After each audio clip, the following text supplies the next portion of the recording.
நீங்கள் பார்த்து கொண்டிருப்பது உஸ்தாத் மதுரை முஜாஹித் மனம் கவரும் சொற்பொழிவு. இது மார்க்கம் மற்றும் அஸ்ஸலாமு அலைக்கும் வரஹ்மத்துல்லாஹி வபரகாத்துஹு. இன்னல் ஹம்தலில்லாஹி நஹ்மதுஹு வ நுஸல்லி அலா ரசூலிஹில் கரீம். அம்மா பஅத். அன்பார்ந்த சகோதர சகோதரிகளே, தேசத்தின் தலைநகர் டெல்லியில் மாணவர்களின் போராட்டம் இறைவனின் அருளால் வெற்றி அடையட்டும். இறைவனின் நாட்டத்தால் இன்ஷா அல்லாஹ் மாணவர்களின் போராட்டம் வெற்றியடைவதற்கு நாம் மாணவர்களுக்கு ஆதரவு தெரிவிப்பதோடு, மாணவர்களின் மீது நேற்றைய தினம் தடியடி நடத்தி கண்ணீர் புகை குண்டுகள் வீசி மாணவர்களை அப்புறப்படுத்திய அரசின் மீது நாம் நம்முடைய கண்டனத்தை தெரிவித்துக் கொள்வதற்கு கடமைப்பட்டிருக்கிறோம். மாணவர்களின் மீது அறவழியில் போராடிய, முறைகேட்டுக்கு எதிராக போராட்டம் நடத்திய அந்த மாணவர்கள், பாராளுமன்றத்தை நோக்கி பேரணியாக சென்றவர்கள் அடித்து விரட்டப்பட்டிருக்கிறார்கள். இந்த செயல் வன்மையான கண்டனத்துக்கு உரியது. மாணவர்களின் போராட்டம் என்பது மாணவ சக்தி, இந்த தேசத்தின் மாணவ சக்தி எந்த அளவுக்கு வலிமையானது, இளைஞர் சக்தி இந்த தேசத்தில் எந்த அளவுக்கு வலிமையானது என்பதை இந்தியாவில் இருக்கிற பிரதமர் மோடி அவர்களிலிருந்து உள்துறை அமைச்சர் அமித்ஷா, எல்லா அரசியல் கட்சிகளுக்கும் அதன் நிர்வாகிகளுக்கும் நன்றாகவே தெரியும். மாணவர்கள் போராட்டம் எப்படிப்பட்ட வலிமையானது, மாணவர்கள் போராட ஆரம்பித்தால், இளைஞர்கள் போராட ஆரம்பித்தால் அது எந்த மாதிரியான ஒரு விளைவை, ஒரு பலனை சமூகத்தில் ஏற்படுத்தும் என்பதற்கு உதாரணம்தான் கடந்த சில ஆண்டுகளுக்கு முன்பு தமிழகத்தின் தலைநகர் சென்னையில் மெரினா கடற்கரையில் ஜல்லிக்கட்டுக்காக ஒரு இயக்கம் நடத்திய, மாணவர்கள் நடத்திய, இளைஞர்கள் நடத்திய அந்த போராட்டம். டெல்லி ஜந்தர் மந்தர் என்ற ஒரு மிக முக்கியமான ஒரு பகுதி, தேசத்தின் தலைநகர் டெல்லி, அந்த டெல்லியில் இருக்கக்கூடிய மிக முக்கியமான ஒரு பகுதி ஜந்தர் மந்தர். அந்த டெல்லி ஜந்தர் மந்தர் என்ற பகுதியில் மாணவர்கள் நீட் எக்ஸாம், அதில் நடந்த முறைகேடு, அதில் நடந்த ஊழல், இந்த ஊழலுக்கு எதிராக போராட்டத்தில் குதித்திருக்கிறார்கள். தேவையில்லாத ஒரு போராட்டத்தை மாணவர்கள் நடத்தவில்லை.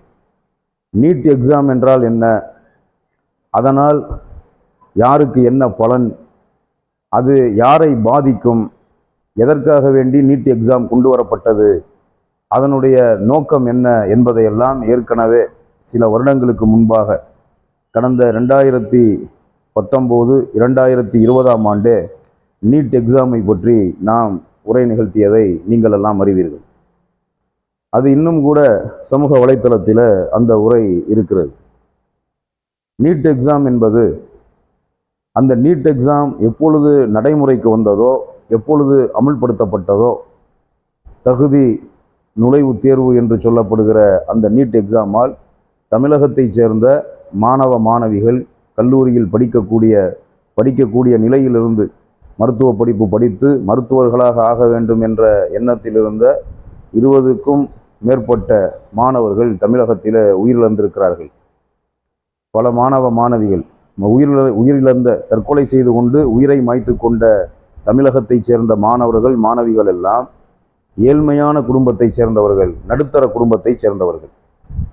இந்த நீட் எக்ஸாம் ரத்து செய்யப்பட வேண்டும் என்று பல ஆண்டுகளாக தமிழகத்தின் சார்பாக பல கட்சிகள், தமிழக மக்கள் கோரிக்கை விடுத்து வருகிறார்கள்.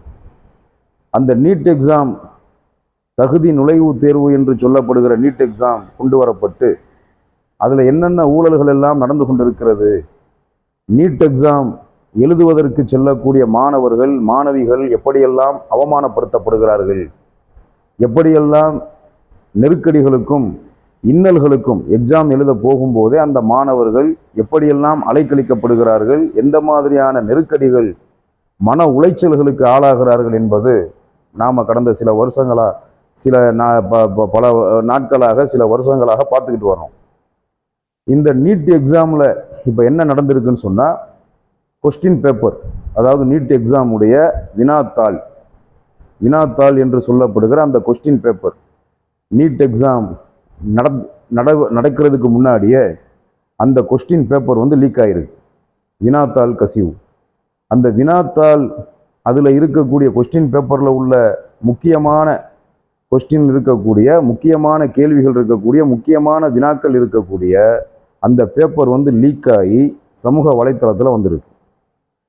ஒரு மிக முக்கியமான துறை, நாட்டில் இருக்கக்கூடிய துறைகளில், மத்திய மாநில துறைகளில், நாட்டில் இருக்கக்கூடிய துறைகளில் மிக முக்கியமான துறை கல்வித்துறை. அப்போ கல்வித்துறை எந்த அளவுக்கு பின்தங்கி இருக்கிறது, மத்திய கல்வித்துறை இதை எப்படி கேர்லெஸ்ஸாக விட்டுச்சு, இதில் என்னென்ன மாதிரியான ஊழல்கள் நடந்திருக்கிறது என்பதையெல்லாம் அந்த மாணவர்கள் எல்லாமே அதை தெரிந்து கொண்டு புரிந்து கொண்டு அதை கண்டித்து போராட்டத்தை நடத்திக்கிட்டு இருக்காங்க. அவங்க என்ன கோரிக்கை வைக்கிறாங்கன்னா, இந்த வினாத்தாள் கசிவு இதற்கு பொறுப்பேற்று மத்திய உள்துறை, அதாவது மத்திய அமைச்சர்களில் ஒருவராக இருக்கக்கூடிய மத்திய கல்வித்துறை அமைச்சர் தர்மேந்திர பிரதான் என்று சொல்லப்படுகிற மத்திய கல்வித்துறை அமைச்சர் இதற்கு பொறுப்பேற்று ராஜினாமா செய்ய வேண்டும். இதை கண்டுகொள்ளாத, இதற்கு சரியான நடவடிக்கை எடுக்காத நாட்டின் பிரதமரான மோடி அவர்களும் ராஜினாமா செய்ய வேண்டும். மோடி அவர்களும் மத்திய கல்வித்துறை அமைச்சர் அவர்களும், மத்திய கல்வி அமைச்சர் அவர்களும் ராஜினாமா செய்ய வேண்டும் என்று கோரிக்கை விடுத்து போராட்டத்தை நடத்துகிறார்கள். போராட்டத்தை வழிநடத்துறது யாருன்னு பார்த்தா, இன்னைக்கு பாஜக ஒரு குறிப்பிட்ட காமெடியாக, அதாவது கிண்டல் பண்ணுவதற்கும் காமெடியாகவும் ஆரம்பிக்கப்பட்ட ஒரு கட்சி சிபிஜே என்று சொல்லப்படுகிற காக்ரோச் ஜனதா பார்ட்டி, கரப்பாம்பூச்சி ஜனதா கட்சி என்று ஒரு கட்சியை ஒரு சிலர், அதாவது ஒரு இளைஞர் ஒருவர் ஒரு காமெடியா கிண்டலா ஒரு கட்சியை ஆரம்பித்தார். அந்த கட்சிக்கு அவர் வச்ச பேர், ஏன் அந்த பேரை வச்சு ஒரு கட்சி ஆரம்பித்தார்னு உங்கள் எல்லாருக்குமே தெரியும். ஒரு குறிப்பிட்ட நீதிபதி கரப்பாம்பூச்சிகளுக்கெல்லாம் பதில் சொல்ல முடியாதுன்னு சொல்லி ஏதோ ஒரு வழக்கில் இந்த கருத்தை சொல்லி, கரப்பாம்பூச்சின்ற இந்த கருத்தை சொன்னதுனால நாங்கள்லாம் கரப்பாம்பூச்சி ஜனதா கட்சி அதனுடைய மெம்பர்களாக நிர்வாகிகளாக இருக்கிறோம்னு சொல்லி ஒரு கிண்டலா ஒரு ஆரம்பிக்கப்பட்ட கட்சி தான் அந்த சிபிஜே என்று சொல்லப்படுகிற கரப்பாம்பூச்சி ஜனதா கட்சி.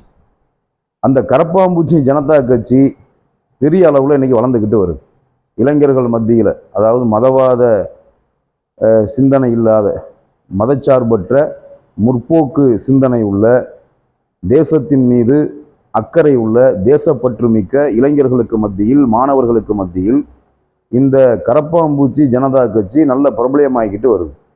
அவங்களுக்குன்னு செல்வாக்காக வளர்ந்துக்கிட்டு வர்றாங்க. இன்னைக்கு இந்தியாவை ஆண்டுகிட்டு இருக்கிற பாஜக இந்த கரப்பாம்பூச்சி ஜனதா கட்சியை பார்த்து பயப்படுற அளவுக்கு அவங்க வளர்ச்சி எங்கேயோ போயிடுச்சு. சமூக வலைத்தளத்தில் ஆரம்பிக்கப்பட்ட அந்த விஷயம் அது கோடிக்கணக்கான பார்வையாளர்களை தாண்டி போய்கிட்டு இருக்கு. அதற்கு ஆதரவும் இருக்கிறது. அந்த சிபிஜே என்று சொல்லப்படுகிற கரப்பாம்பூச்சி ஜனதா கட்சியின் சார்பாகத்தான் இந்த போராட்டத்தை மாணவர்கள் நடத்தியிருக்காங்க. அப்போ மாணவர்கள் நியாயமான கோரிக்கை வைக்கிறாங்க. மத்தியில் ஆளுகிற பாஜக அரசு கல்வியின் மீது, ஏழை எளிய மக்களின் கல்வியின் மீது, நடுத்தர குடும்பம், மிடில் கிளாஸ் என்று சொல்லப்படுகிற இந்தியாவில் பெரும்பான்மையாக இருக்கக்கூடிய மக்கள் யார்? ஏழைகள், நடுத்தர குடும்பத்தை சார்ந்தவர்கள். அப்போ நடுத்தர குடும்பத்தின் கல்வியின் மீது அக்கறை உள்ள அரசாக இருந்தால், ஏழை எளிய மக்களின் கல்வியின் மீது, நடுத்தர குடும்பத்தின் மக்களின் கல்வியின் மீது அக்கறை உள்ள அரசாக இருந்தால் இதை முறையாக விசாரித்து நடவடிக்கை எடுத்திருக்க வேண்டும். இதற்கு பொறுப்பேற்று கொண்டு மத்திய உள்துறை, அதாவது மத்திய கல்வித்துறை அமைச்சர் ராஜினாமா செய்திருக்க வேண்டும். ஆனால் கல்வித்துறை அமைச்சர் ராஜினாமா செய்யவில்லை. பிரதமர் மோடி அவர்கள் கண்டுகொள்ளவில்லை. உள்துறை அமைச்சர் அமித்ஷா அவர்கள் கண்டுகொள்ளவில்லை. இந்த நிலையில் அமித்ஷாவை அவர்கள் அந்த கல்வித்துறை அமைச்சர் அவர்கள் சந்தித்திருக்கிறார் என்ற செய்தியும் மீடியாக்களிலே நேற்று வந்தது. அப்போ மாணவர்களினுடைய கோரிக்கை நியாயமானது, அவர்களின் உணர்வு நியாயமானது, அவர்களுடைய போராட்டம் நியாயமானது. அவர்களை கூப்பிட்டு பேச்சுவார்த்தை நடத்தி இந்த கொஸ்டின் பேப்பர் எப்படி லீக் ஆச்சு, இதுக்கு பின்னணியில் யார் இருக்கா, இதுவரைக்கும் அந்த நீட் எக்ஸாமில் என்னென்ன முறைகேடுகள் எல்லாம் நடந்துச்சுங்கிறத முறையாக அதுக்குன்னு ஒரு குழு போட்டு அதுக்குன்னு ஒரு கமிஷன் போட்டு முறையாக விசாரித்து இதில் யார் சம்மந்தப்பட்ட குற்றவாளிகளாக இருக்கிறார்களோ அவர்களின் மீது கடுமையாக நடவடிக்கை எடுக்க வேண்டியது மத்திய அரசுடைய கடமை. இதை செய்ய தவறிய மத்திய அரசு. அப்போ இந்த நீட் எக்ஸாமை கொண்டு வந்ததே இவங்க இதுக்கு தான் கொண்டு வந்திருப்பாங்க போல தெரியுது. நீட் எக்ஸாம் இன்னைக்கு நடைமுறைப்படுத்தப்பட்டதுக்கு காரணமே அதை வச்சு ஊழல் பண்ணுறதுக்கும் கோடி கோடியாக கொள்ளையடிக்கிறதுக்கும் கரப்ஷனுக்காகவும் முறைகேடுக்காகவும் தான் கொண்டு வந்திருப்பாங்களோன்னு சந்தேகப்படுற அளவுக்கு நிலைமை மோசமாக இருக்கிறது.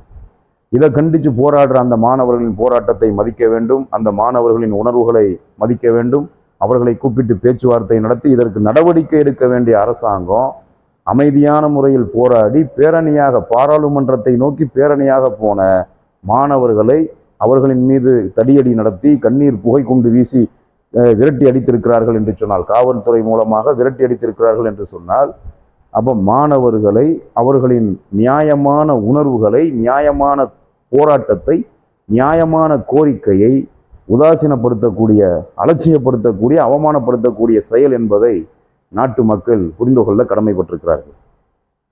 இந்த போராட்டத்தை பார்க்கும்போது நமக்கு ஒரு ஞாபகம் வருகிறது. நமக்கு ஒரு போராட்டம் நினைவில் இன்றும் நம் மனதை விட்டு நீங்காமல் இருக்கிறது.